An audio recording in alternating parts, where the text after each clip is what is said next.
2026 നിയമസഭാ തെരഞ്ഞെടുപ്പില് വളരെ നിർണായകമായിട്ടുള്ള ഒരു ജില്ലയാണ് ആലപ്പുഴ.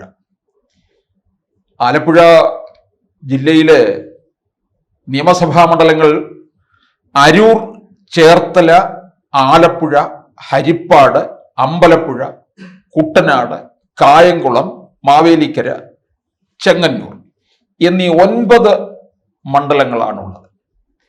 അപ്പോൾ ചോദിക്കും, ആലപ്പുഴ ജില്ല എന്താണ് നിർണായകമാകുന്നത് എന്ന്. ഉണ്ട്. BJP പ്രധാനമായിട്ട് ഉന്നം വയ്ക്കുന്ന ജില്ലകളിൽ ഒന്നാണ്. ഒന്ന് തിരുവനന്തപുരം, മറ്റൊന്ന് തൃശൂർ, കൂടാതെ ആലപ്പുഴ. ഇക്കഴിഞ്ഞ പാർലമെന്റ് തെരഞ്ഞെടുപ്പിൽ ശോഭാ സുരേന്ദ്രൻ മത്സരിച്ചത് ആലപ്പുഴ പാർലമെന്റ് മണ്ഡലത്തിൽ നിന്നാണ്. അത് BJPയുടെ ഓരോ മണ്ഡലം വിഭജിച്ചിട്ടുണ്ടല്ലോ, A class, B class, C class. ഇതില് B ക്ലാസ്സിൽ മാത്രം നിന്ന മണ്ഡലമായിരുന്നു ആലപ്പുഴ. അതിനെ A ക്ലാസ് ആക്കി മാറ്റി. അതിശക്തമായ ത്രികോണ മത്സരം, 2,99,000 വോട്ട് പിടിക്കാനായിട്ട് ശോഭാ സുരേന്ദ്രന് കഴിഞ്ഞു. 2,99,000 വോട്ട് പിടിച്ചതിൽ കൃത്യമായി നമുക്കറിയാം CPM-ന്റെ വോട്ടിനകത്ത് ചോർച്ചയുണ്ടായി. ഈഴവ വോട്ടുകൾ നല്ല പങ്കും CPM-ൽ വരുന്നതാണ്. ഈ ഈഴവ വോട്ടുകളിൽ ചോർച്ചയുണ്ടായി എന്നുള്ളത് കൃത്യമായി പാർട്ടി മനസ്സിലാക്കി. KC വേണുഗോപാലിലേക്കും പോണ്ട വോട്ടുകൾ ഉണ്ടായിരുന്നു, അതിലും ചോർച്ച സംഭവിച്ചു. അങ്ങനെ പല മണ്ഡലങ്ങളിലും ആലപ്പുഴ ജില്ലയിൽ BJP മുന്നേറുന്നുണ്ട് എന്നുള്ള ഒരു സൂചനയാണ് 24 ലോക്സഭാ തെരഞ്ഞെടുപ്പിൽ നിന്ന് കിട്ടിയത്. അതുകൊണ്ടാണ് ഞാൻ പറഞ്ഞത്, വരാൻ പോകുന്ന നിയമസഭാ തെരഞ്ഞെടുപ്പിൽ ആലപ്പുഴ നിർണായകമായ സ്ഥാനമാണുള്ളത്. ഇതില് CPM-ന് 6 MLA-മാരാണ് ഇപ്പോൾ ഉള്ളത് ആലപ്പുഴ ജില്ലയിൽ. നിലവിൽ CPI-ക്ക് 1, NCP-ക്ക് 1, കോൺഗ്രസിന് 1. അത് ഹരിപ്പാട് മണ്ഡലത്തില് രമേശ് ചെന്നിത്തലയുടെ. ഈ ഹരിപ്പാട് മണ്ഡലത്തിൽ തന്നെ ആലപ്പുഴ പാർലമെന്റ് മണ്ഡലത്തിൽ വരുന്നതാണ്. അവിടെ ശോഭാ സുരേന്ദ്രൻ വലിയ വോട്ട് നേടി എന്നുള്ളതാണ്. അത് ചെന്നിത്തലയ്ക്ക് വലിയ ഭയം ഉണ്ടാക്കുന്നുണ്ട്. ലോക്സഭയിൽ നേടിയത് അത്തരത്തിൽ വരികയാണെന്നുണ്ടെങ്കിൽ ചെന്നിത്തലയുടെ കാര്യവും കഷ്ടത്തിലാകുമോ? ചെന്നിത്തലയെ ഒരുപക്ഷെ വിരളി പിടിക്കുന്നുണ്ട്. ഇതില് നമുക്കറിയാവുന്നതാണ് 6 ഇടങ്ങളിൽ CPM. ഇതിൽ CPM-ന് കൃത്യമായി നഷ്ടപ്പെടാൻ പോകുന്ന മണ്ഡലങ്ങളിൽ ഒന്നാണ് അമ്പലപ്പുഴ. അമ്പലപ്പുഴയില് അവിടെ നമുക്കറിയാം സുധാകരനെ മാറ്റി നിർത്തിക്കൊണ്ടാണ് 2021 പാർട്ടി മുമ്പോട്ട് പോയത്. അവിടെ SDP-യുമായിട്ടുള്ള ബന്ധം വളരെ വ്യക്തമായിട്ടുണ്ട്. സുധാകരൻ പല കാര്യങ്ങളും ഇപ്പോഴും തുറന്നടിക്കുന്നുണ്ട്. ഇതൊക്കെ അവിടുത്തെ MLA ആയ സലാമിനെതിരായിട്ടായിരിക്കും വരാൻ പോകുന്നത്. അതുകൊണ്ട് അമ്പലപ്പുഴയിൽ നിന്ന് പാർട്ടി ഇനിയും വലിയ പ്രതീക്ഷയൊന്നും വെച്ച് പുലർത്തേണ്ട കാര്യമില്ല. അരൂരായാലും ആലപ്പുഴയിലും ഒക്കെ തന്നെ പാർട്ടിക്ക് വലിയ ക്ഷീണമുണ്ടാക്കും. അതിനോടൊപ്പം തന്നെ കായംകുളത്ത് പ്രതിഭാകരിയാണ് 2 വട്ടമായിട്ട് മത്സരിച്ചുകൊണ്ടിരിക്കുന്നത്. കഴിഞ്ഞ തവണ വലിയ ഭൂരിപക്ഷമൊന്നും നേടിയെടുക്കാൻ സാധിച്ചില്ല. പാർട്ടിക്കകത്ത് വലിയ വിഭാഗീയത രൂക്ഷമാണ് അവിടെ ആലപ്പുഴ ജില്ലയിൽ. CPM-ലെ ഏറ്റവും കൂടുതൽ വിഭാഗീയതയുള്ളത് എവിടെന്ന് ചോദിച്ചാൽ ആലപ്പുഴ ജില്ലയിലാണ്. എല്ലാ തരത്തിലുള്ള പ്രശ്നങ്ങളും ഉണ്ട്. ധാരാളം പേർ ലോക്കൽ കമ്മിറ്റിയിൽ നിന്ന് പോലും രാജിവെച്ച് മറ്റു പാർട്ടികളിൽ ചേർന്നതായിട്ടുള്ള വാർത്ത പോലും വരുന്നുണ്ട്, കുട്ടനാട്ടിൽ നിന്നുമൊക്കെ. അതൊക്കെ പാർട്ടിക്ക് വലിയ ക്ഷീണമുണ്ടാക്കിയിട്ടുണ്ട്. അതുപോലെ ലഹരി കേസിലും ഒക്കെ പാർട്ടിയെ വെട്ടിലാക്കിയിട്ടുണ്ട് ആലപ്പുഴ ജില്ല. പ്രതിഭാകരിയെ എതിർത്തുകൊണ്ട് പലരും രംഗത്തുമുണ്ട് താനും CPM-ൽ. ഇതൊക്കെ 2 ടേൺ കഴിഞ്ഞതുകൊണ്ട് ഒരു പക്ഷേ പ്രതിഭാകരിയെ മാറ്റി നിർത്താനുള്ള സാധ്യതയും ഉണ്ട്. അങ്ങനെ അവിടെ എന്തായാലും അറിയേണ്ട കാര്യം, BJP-യിൽ നിന്ന് മത്സരിക്കാൻ പോകുന്നത് ശോഭാ സുരേന്ദ്രനായി. ശോഭാ സുരേന്ദ്രനെ അവിടെ നിർത്തിയാൽ വിജയിക്കും എന്ന് ചിലർ കണക്ക് കൂട്ടുന്നുണ്ട്. കാരണം ശോഭാ സുരേന്ദ്രൻ പാർലമെന്റ് തെരഞ്ഞെടുപ്പിലെ ഓരോ മണ്ഡലവും ഇളക്കി മറിച്ചത് നമ്മൾ കണ്ടതാണ്. അത് തീർച്ചയായിട്ടും നിയമസഭാ തെരഞ്ഞെടുപ്പിലും പ്രതിഫലിക്കും എന്നവർ കണക്ക് കൂട്ടുന്നുണ്ട്. പക്ഷെ ശോഭാ സുരേന്ദ്രന് തൃശൂർ ജില്ലയിലെ പുതുക്കാടും നിർത്തണമെന്നാണ് അവിടെ നിന്നുള്ള ആവശ്യം ഉയരുന്നത്. കാരണം പുതുക്കാടൊക്കെ സുരക്ഷിത മണ്ഡലമാണ്.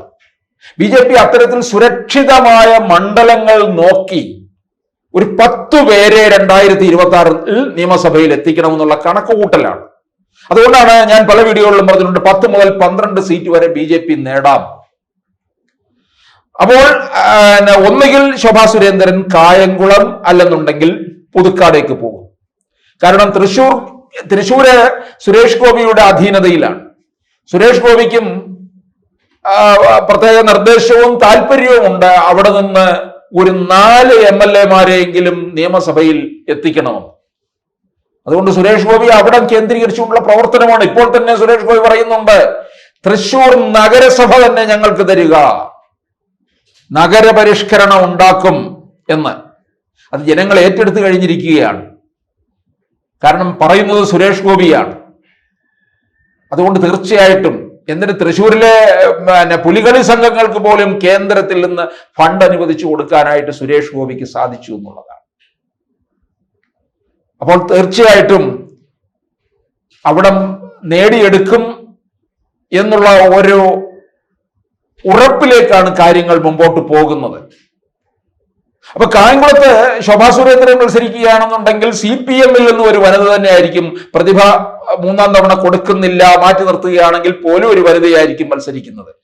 കോൺഗ്രസിൽ നിന്നൊരു വനിതയാണ് 2021 മത്സരിച്ച അരിത ബാബു. CPM-ല് ഉള്ളവർ, CPM-കാര് പാൽക്കാരി എന്ന് വിളിച്ചധിക്ഷേപിച്ച ക്ഷീരകർഷക. പ്രതിഭാകരിക്ക് പകരം ആരെ എന്നുള്ള ചോദ്യം അവിടെ വരുന്നുണ്ട്. CS സുജാതയെ അവിടെ നിർത്തി മത്സരിപ്പിക്കാൻ പാർട്ടി നീക്കമുണ്ട് എന്നാണ് അറിയുന്നത്. CS സുജാത ചെന്നിത്തലയെ പരാജയപ്പെടുത്തി ലോക്സഭയിൽ എത്തിയിട്ടുള്ള നേതാവ് കൂടിയാണ്. ചിലപ്പോൾ CS സുജാതയെ ഒരുപക്ഷെ ചെങ്ങന്നൂരിൽ സജിച്ചെറിയാൻ തന്നെ ആയിരിക്കും മത്സരിക്കുന്നത്. പക്ഷെ അത് വലിയ പരാജയത്തിലേക്ക് പോകാനും ഇടയുണ്ട് എന്നുള്ളതാണ്. അതുപോലെ തന്നെയാണ് ഈ സുജാത മത്സരിക്കാൻ ഇറങ്ങിക്കഴിയുമ്പോൾ ആ മണ്ഡലത്തിന്റെ ചിത്രം മൊത്തത്തിൽ മാറും. അപ്പോൾ CS സുജാതയും ശോഭാ സുരേന്ദ്രനും അരിതാ ബാബുവായിട്ട് അതിശക്തമായ വനിതാ ത്രികോണ മത്സരം നടക്കുന്ന ഒരിടമായിട്ട് കായംകുളം മാറുമെന്നുള്ളതാണ്. 2021 കായംകുളം ശ്രദ്ധേയമായി.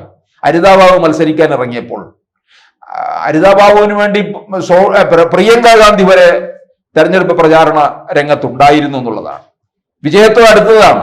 പക്ഷെ LDF തരംഗത്തിൽ പെട്ടുപോയി. അവിടെ പ്രതിഭാകരി വളരെ കുറച്ച് വോട്ടുകളുടെ ഭൂരിപക്ഷത്തിൽ മാത്രമാണ് രണ്ടാമതും വിജയിച്ചു വന്നത്. അപ്പോൾ BJP-യുടെ ഒരു വളർച്ച കാണാൻ പോകുന്ന ഇടമാണ് ആലപ്പുഴ ജില്ല. അതുകൊണ്ടാണ് ഞാൻ പറഞ്ഞത് ആലപ്പുഴ ജില്ല BJP വളരെ നിർണായകമായിട്ടുള്ള ഒരു സ്ഥാനമാണ് 2026 ഉണ്ടാകാൻ പോകുന്നത്. അത് ഏത് തരത്തിൽ പാർട്ടിക്ക്, അതുപോലെ തന്നെ ചേർത്തല CPI-ക്ക് കൊടുത്തിരിക്കുന്നതാണ്, NCP-ക്ക് കൊടുത്തിരിക്കുന്നതാണ് കുട്ടനാടൊക്കെ മിക്കവാറും അത് CPM അങ്ങ് ഏറ്റെടുക്കും. CPM ഈ ഘടകകക്ഷികളെ ഒന്നും ഇനി ചുമക്കാൻ സാധ്യതയില്ല എന്നാണ് അറിയുന്നത്. ഇപ്പോൾ തിരുവനന്തപുരത്ത് തന്നെ ജനാധിപത്യ കേരള കോൺഗ്രസ് ആന്റണി രാജു ഇനി ഇവിടെ നിന്നാൽ ജയിക്കാൻ പോകുന്നില്ല, വലിയ എതിർപ്പുണ്ട്. അപ്പോൾ ആ മണ്ഡലം CPM-കാരെ ഏറ്റെടുക്കും. അതുപോലെ NCP-ക്കകത്ത് അടിയാണ്. 2 പേരാണുള്ളത്, ശശീന്ദ്രനും പിന്നെ ആലപ്പുഴയിൽ തോമസും. ശശീന്ദ്രൻ ഇനി ഇപ്പോൾ മത്സരിക്കാൻ സാധ്യതയില്ല, അദ്ദേഹത്തിന്റെ ആരോഗ്യ പ്രശ്നങ്ങൾ കാരണം. അപ്പോൾ ഇവിടെ കുട്ടനാടും അവർ ഏറ്റെടുക്കും ഉള്ള സാധ്യത മുഴുവനായിട്ട് കാണുന്നുണ്ട്. പക്ഷേ കുട്ടനാട് BJP കുറച്ച് നോട്ടം ഇട്ടിട്ടുള്ളതാണ്. ആലപ്പുഴ കോട്ടയം അതിർത്തി പങ്കിടുന്ന പ്രദേശം കൂടിയാണ്. BDJS-ന് വളരെ സ്വാധീനമുള്ള ഇടം കൂടിയാണ് കുട്ടനാട്. അപ്പോൾ ആലപ്പുഴ ജില്ലയിൽ ശക്തമായ തരത്തിലുള്ള നീക്കവും തന്ത്രവുമാണ് BJP ആ ജില്ലയിൽ ആവിഷ്കരിച്ചു കൊണ്ടുവരുന്നത്. പല അത്ഭുതങ്ങളും അവിടെ സംഭവിക്കും.